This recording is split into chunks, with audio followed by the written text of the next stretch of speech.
Para continuar entonces con las exposiciones, lo invito al ingeniero Pablo Rovira, que va a hacer una caracterización actual de las empresas de arroz ganadería y aportar otro poco de información sobre este tema. Gracias, Luis. Como dice el título, la idea de esta presentación es brindar un pantallazo de lo que es la situación actual de las empresas o los sistemas arroz ganadería. En realidad esta presentación tiene dos partes. Una la que yo voy a estar hablando,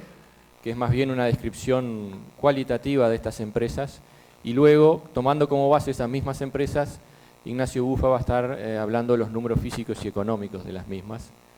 Sin duda esa parte de los números es bastante más jugosa e interesante, pero en esta primera descripción cualitativa, si se quiere, nos va a brindar más información de contexto para luego poder estar interpretando esos números de manera correcta. El origen de este proyecto se basa en una demanda que llegó a INIA del propio sector arrocero hace unos años atrás, en donde se le pedía reflotar la investigación de los sistemas mixtos arroz-ganadería, dado lo complejo que ya se miraba el panorama en esa época. Como estrategia decidimos primero tomarnos un año para hacer una buena caracterización actual, para hacer un buen diagnóstico, de manera de no errarle a lo que el productor realmente está necesitando desde el punto de vista tecnológico. Y eso a su vez nos genera un compromiso de que con esto estamos cerrando esta primera etapa, ahora debemos generar nuevas acciones en lo que tiene que ser la articulación, investigación y transferencia de tecnología. Entonces, gran parte ese es el motivo por el cual estamos haciendo esta presentación como producto intermedio de este proceso más largo que se va a ir extendiendo en el tiempo. Concretamente, junto a Ignacio y también Gonzalo Zorrilla nos acompañó, que fue un gran impulsor de este trabajo, visitamos 24 empresas arroz ganadería distribuidas en el este, noreste y este del país, que abarcaban un total de 125.000 hectáreas, aproximadamente 70.000 de esas hectáreas en rotación con arroz, y significaban anualmente en torno a 17.000 hectáreas de arroz. No fue un muestreo al azar, fueron empresas un poco seleccionadas, referentes, cercanas al Instituto de Investigación, a la información. Es decir, ahí ya tenemos un sesgo importante, son empresas cercanas al conocimiento, y gran parte o la mayoría de esos productores, más del 80%, eran, el arrocero y ganadero era la misma persona, hacían las dos cosas, y además eran propietarios de la tierra en una proporción similar. O sea, ahí tenemos otros dos sesgos importantes, porque la mayoría de los productores arroceros no hacen ganadería y la mayoría de los productores arroceros no son propietarios de la tierra. Pero bueno, eso no invalida los resultados que vamos a estar presentando, primero porque apostábamos a esa población objetivo de productores mixtos, sistemas mixtos, y segundo, porque en el día de hoy vamos a estar discutiendo el potencial, las limitantes, ventajas, desventajas de estos sistemas, y con algo de eso que pueda permear, promover las ventajas de los sistemas mixtos y favorecer lo que pueda ser una mejor integración entre el arrocero y el ganadero, ya estaríamos cumpliendo un poco el objetivo de todo esto, ¿no? Por eso lo mencionaba Horacio, luego del mediodía va a haber un panel con productores que ocupan distintas partes del negocio para ver cuál es la visión que tienen desde su rol que cumplen en el sistema de arroz ganadería. Aquí tienen el total de rotaciones que relevamos, es decir, recuerdan que eran 24 productores, relevamos 33 rotaciones. Más de un productor tenía 2 o incluso hasta 3 rotaciones, asociado al ambiente de producción, en muchos casos un ambiente de producción con mayor potencial, mejor drenado, una rotación distinta a lo que podía ser en un ambiente de producción en el mismo campo de menor potencial o con suelos inundables. También en muchos casos había más de una rotación de sistemas que se habían volcado mucho a la agricultura, a la soja, al arroz, y que hoy estaban tratando de recomponer esa fase de pasturas y todavía no tenían una visión clara de cómo hacerlo, y en ese sentido era más una rotación potrero a potrero que una rotación estructural fija para todo el predio. Pero bueno, aquí tienen en amarillo el arroz, la fase de praderas en verde, en rojo es sorgo, laboreo de verano en celeste, raigras sembrado en violeta, regeneración natural del tapiz luego de un laboreo en negro, rastrojo o laboreo en marrón y soja en gris. Una alta variabilidad de rotaciones, que en el segundo paso lo que queríamos es tratar de reducir esa variabilidad. Entonces lo que hicimos fue caracterizar cada predio en función de la combinación en el uso de los principales factores de producción involucrados, que eran la ganadería, las pasturas, la soja y el arroz. Y cada uno de esos factores de producción lo clasificábamos en 2 o 3 variables. La ganadería, si era invernada, ciclo completo o cría, las pasturas que se sembraban sobre el rastrojo de arroz o a continuación del arroz, cuál era la duración que tenía, la soja, la presencia o ausencia en la rotación con arroz, y el arroz, lo que sería una intensidad o frecuencia de uso del suelo arrocero, definido como el número de cultivos dividido sobre el total de años de la rotación. Entonces tenemos 11 variables, 4 factores y 11 variables, todo eso lo poníamos en un paquete de análisis, de manera que nos pudieran clasificar cada uno de esos 24 predios en función de la combinación de uso de estos factores de producción. Y obtuvimos una gráfica de este tipo, donde no importa los ejes que son, simplemente saber que cada punto es un predio. Están los 24 predios y en la medida que esos puntos o predios son más cercanos, se parecen más, acorde a la combinación de uso de los factores que vimos anteriormente, y en la medida que esos puntos están más lejanos, los predios son más distintos. Y luego comenzamos a agruparlos un poco subjetivamente por similitud y encontramos 5 grandes grupos.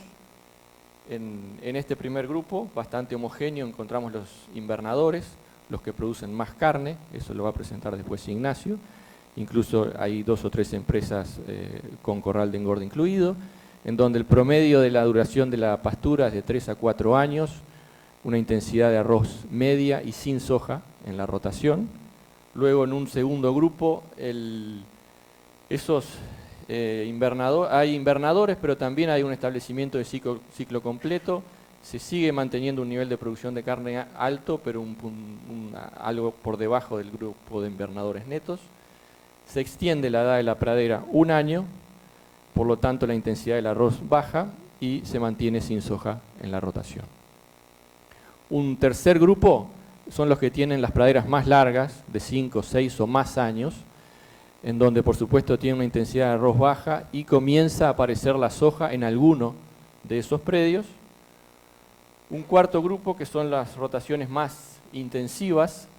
donde prácticamente la pastura es menor a 2 años o muchas veces es simplemente un verdeo de raigras, donde están muy volcadas a lo que es la rotación soja-arroz, que pueden ser criadores o también había algún invernador,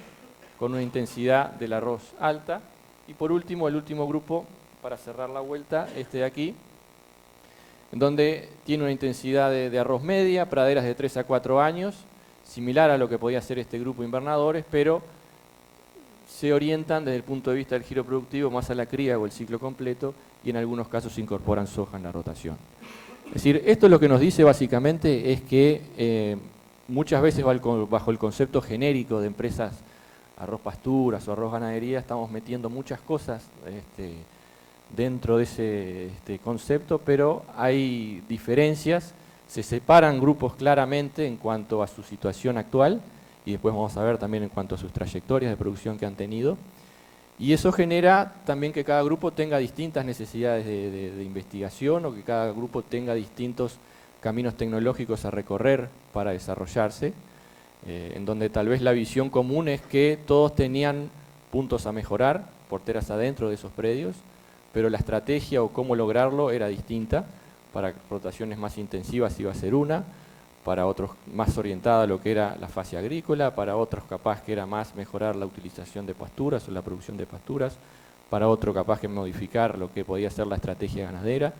pero en definitiva cada uno de esos grupos era diferente. Si se quiere también lo podemos simplificar desde el punto de vista de rotación, hablando de rotaciones largas,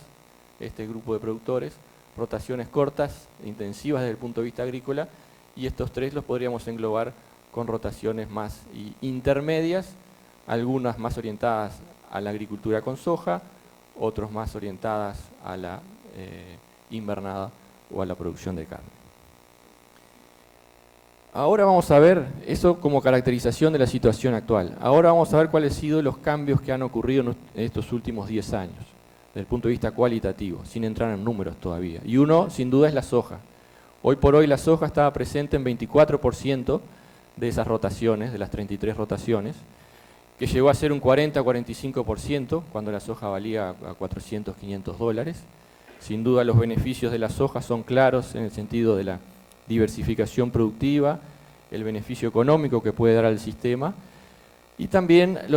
sobre todo, más allá del beneficio económico per se del cultivo, el beneficio al sistema, a la rotación, por ejemplo, compartiendo costos relacionados al control de malezas o al laboreo, ya sea para el arroz o para la pradera. De esas rotaciones que incluían soja, un 50% la utilizaban entre dos arroces, un 25% a la salida del arroz, mejorando lo que puede ser la sistematización de la tierra para la siembra de la pradera el año siguiente, y el restante 25% sembraban la soja a la salida de la fase de praderas, mejorando lo que era el retorno para el primer arroz. Y el desafío hoy por hoy que se planteaba era cómo asegurar y mantener rendimientos altos en ambientes que realmente son limitantes. Por eso hoy por hoy la mayoría de esa soja que permanece en las rotaciones se asigna a suelos de mayor potencial, con mejor drenaje, tratando de asegurar esos rendimientos más elevados, que más allá de los beneficios de la soja al sistema, sea un cultivo que sea rentable por sí mismo. Otro gran cambio que vimos fue la inclusión de la festuca en 36% de las praderas que se sembraban sobre rastrojo de arroz, en donde hace unos años este porcentaje era muchísimo menor, y las tres principales razones que nos decían por la inclusión de la festuca estaba asociado, en primer lugar, al aumento de la productividad y calidad de forraje. Ha habido en los últimos años una oferta importante de materiales genéticos forrajeros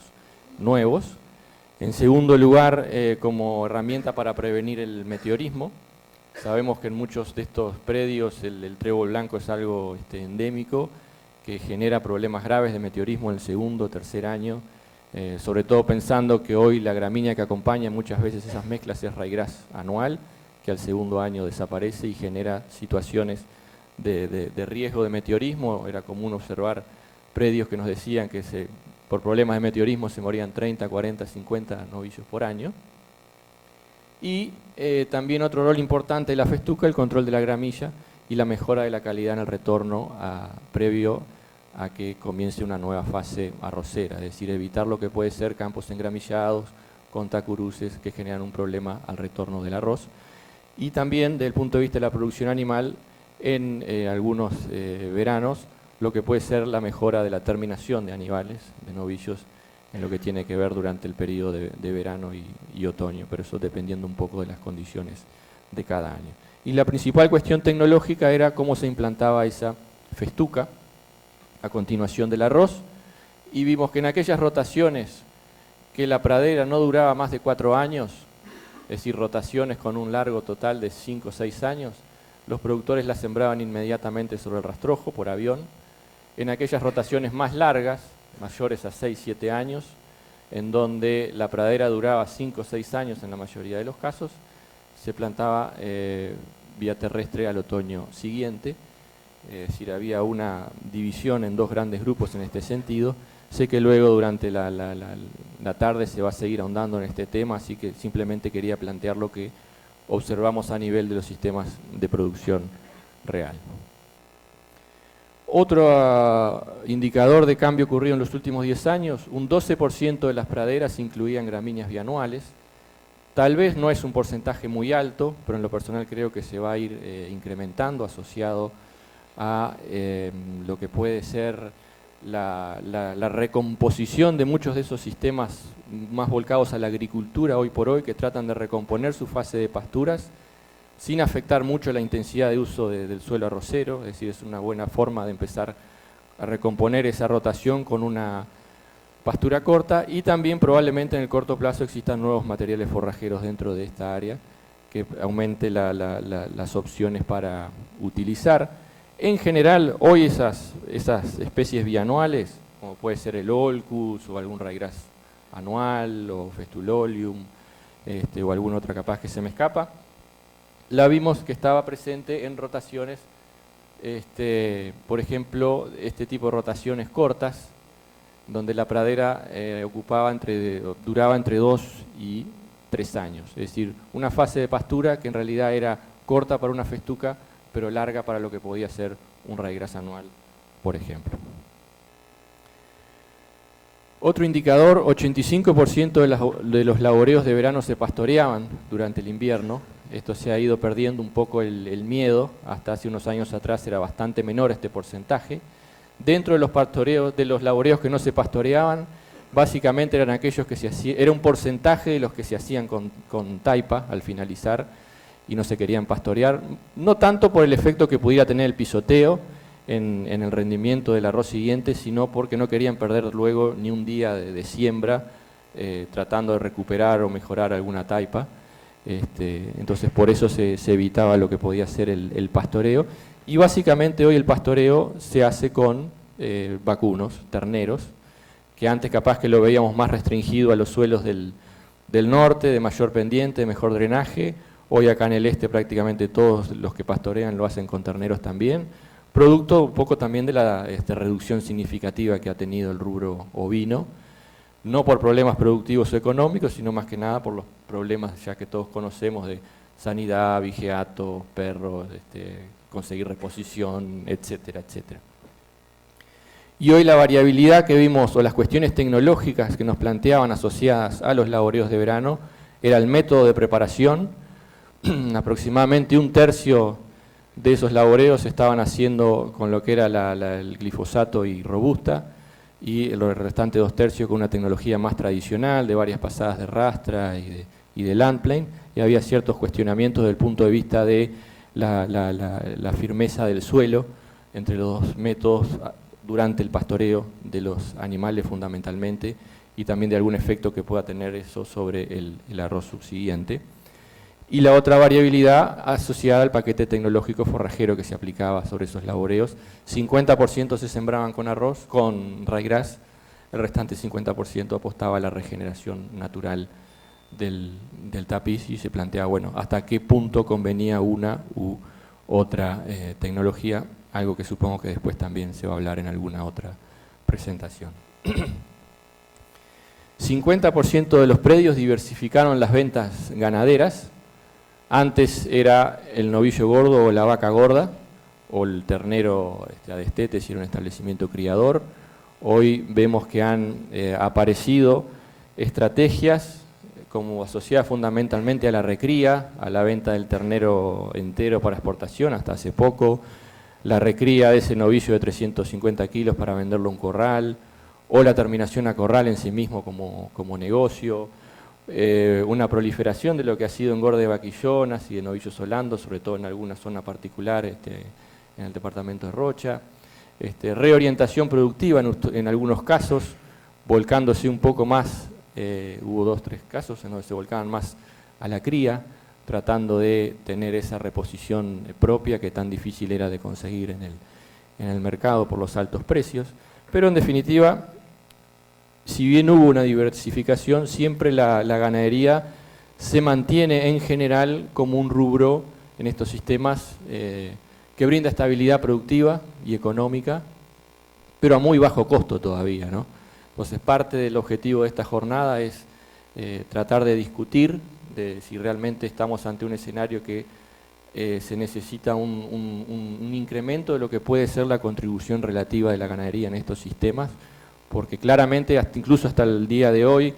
después de 6 o 7 zafras complicadas del arroz, vemos que el pienso que se le pone al arroz es totalmente distinto del pienso que se le pone a la ganadería, incluso en gente que maneja las dos partes del negocio, y que me parece que puede ser un buen momento para realizar algún tipo de ajuste tecnológico o estructural, que a veces cuesta, que es difícil tomar y dar ese paso, pero más vale tratar de planificar ese paso que luego sea realizado por la propia coyuntura o mercado en forma más descontrolada. Porque hasta el momento de los productores que visitamos, solo un 15% había reducido significativamente el área de arroz. El resto más o menos la había mantenido, bajado un poquito, o incluso subido un poquito, y había otros que seguían apostando a capturar nuevos sistemas desde el punto de vista de que en épocas de crisis ven donde aparecen las oportunidades para crecer desde el punto de vista de arrocero, ¿no? Entonces, estos pensamos que han sido los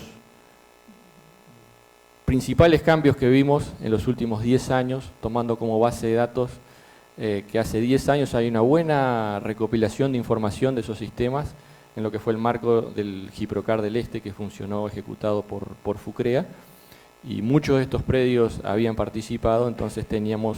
un buen punto de comparación para ver cuál había sido la evolución de esos predios. E hicimos lo mismo con las trayectorias, es decir, en la gráfica anterior mostrábamos la situación actual. Estas son las trayectorias de esos predios que han tenido en los últimos 10 años, cada punto es un predio, y vemos que se dividen básicamente en 4 cuadrantes. Predios que en estos años han tenido una trayectoria ganadera, diversificando la ganadería, incluso en algunos casos intensificando la ganadería a través de la inclusión de corrales de engorde. Predios que han tenido una trayectoria clara forrajera desde el punto de vista de lo que puede ser la inclusión de festuca en sus sistemas en forma bastante estructural. Predios, y de este lado tenemos los predios que básicamente han incluido la soja en ese periodo. En algunos casos ya la soja salió de estos predios, pero interesaba ver un poco la trayectoria, una visión dinámica de estos 10 años, en donde vemos que en este caso se incluía la soja afectando lo que podía ser la fase de pasturas, fundamentalmente acortando la fase de pasturas, y acá se incluía la soja con el objetivo de permitir una intensificación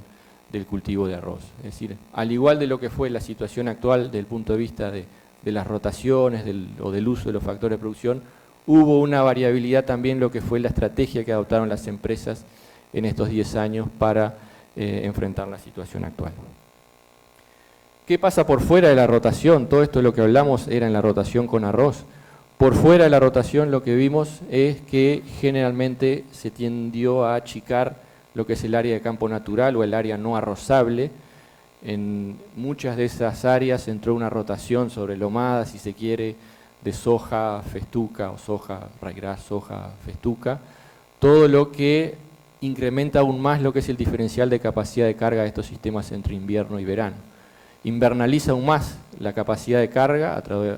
través de lo que es la mayor producción de forraje a través de raigras o festuca, y disminuye aún más la producción de verano porque le quita el campo natural. Hay que pensar que dentro de la rotación en el verano tenemos el arroz, muchas veces la soja, muchas veces los laboreos de verano, es decir, la capacidad de carga de verano ya de por sí es muy baja, y si además le agregamos que estamos sustituyendo ese campo natural por una rotación intensiva en base a soja, que fundamentalmente nos aporta forraje en el invierno, esa diferencial de capacidad de carga es aún mayor, y en algunos casos, para contrastar eso, vemos la inclusión de especies de sorgo forrajero o alguna especie C4 muy incipiente, como para tener áreas estratégicas de alto volumen de forraje en el verano. El sorgo vimos que generalmente no es algo que guste dentro de la rotación con arroz, por su manejo, por el rastrojo, por diversas razones. Generalmente la gente los productores preferían mantenerlo por fuera de la rotación. Así que como mensaje final, vimos que hay una alta variabilidad en el diseño de los sistemas arroz-ganadería actualmente, en lo que ha sido la foto al día de hoy, lo que complejiza aún más el planteo de una estrategia hacia futuro, porque no va a ser una estrategia en común, sino que va a haber varias. Que también hubo variabilidad en lo que tiene que ver en los cambios productivos en los últimos años, pero claramente se distinguen la soja, la festuca y la diversificación ganadera, y que la ganadería continúa relegada desde el punto de vista de su potencial y contribución al sistema, aún con ese perfil bajo, y en muchos casos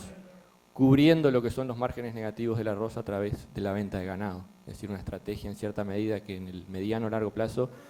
lleva a la descapitalización y que sabemos que tampoco va a ser viable desde el punto de vista del mantenimiento de esas empresas. Y la principal demanda que obtuvimos de investigación claramente estuvo volcada hacia pasturas, en el sentido más amplio, desde todo punto de vista, implantación, manejo, pero básicamente asociado a lo que era la enorme oferta de materiales genéticos forrajeros que salieron últimamente, sobre todo en festuca, en ryegrass, que había mucha información, pero tal vez un poco atomizada y se necesitaba un poco de ordenamiento. Y también asociado a los cambios, si se quiere, más bien agronómicos que pueden estar habiendo en los rastrojos. Hoy se cosecha más temprano, más seco, hay un rastrojo de mejor calidad, con más paja, es cierto, pero que tal vez pueda tener un mayor potencial desde el punto de vista de la implantación de pasturas. Entonces capaz que estamos en un momento de replantearnos ese paquete tradicional de siembra de pasturas y apostar a algo más productivo que nos permita mejorar lo que son los índices de ese componente no arrocero de la rotación. Así que bueno, un agradecimiento especial a todos los productores que visitamos y a los técnicos que participaron, así como a FUCREA, en el nombre de sus asesores técnicos, que nos dieron una mano muy grande también para la recolección de la información que Ignacio va a presentar a continuación. Muchas gracias y seguimos adelante.